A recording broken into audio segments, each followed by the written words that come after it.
people. We're both capable of good and bad.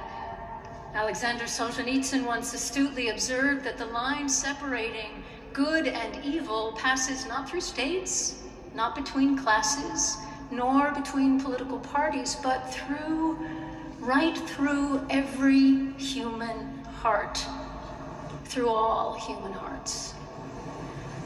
And the more we realize this, the more room we have within ourselves for humility and openness to one another across our differences, because in fact we are more like one another than we realize, and we need each other. Unity is relatively easy to pray for on occasions of great solemnity. It's a lot harder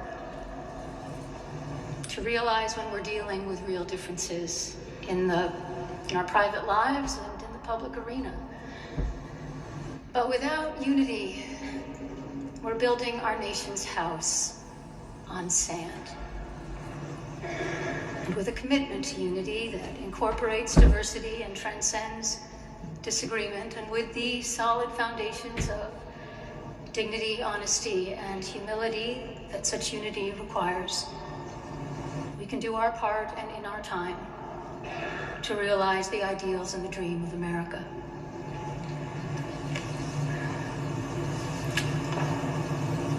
Let me make one final plea, Mr. President. Millions have put their trust in you. And as you told the nation yesterday, you have felt the providential hand of a loving God. In the name of our God, I ask you to have mercy upon the people in our country who are scared now. There are gay, lesbian, and transgender children in Democratic, Republican, and independent families. Some who fear for their lives.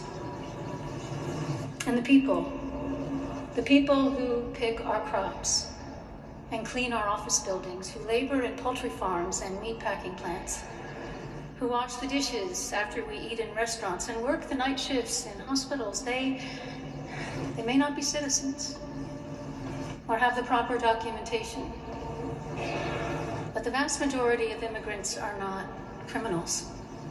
They pay taxes and are good neighbors.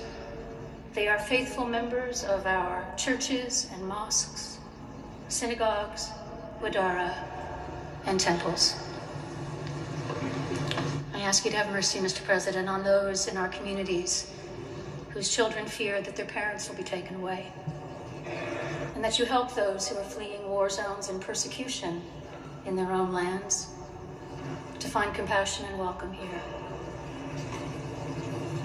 Our God teaches us that we are to be merciful to the stranger,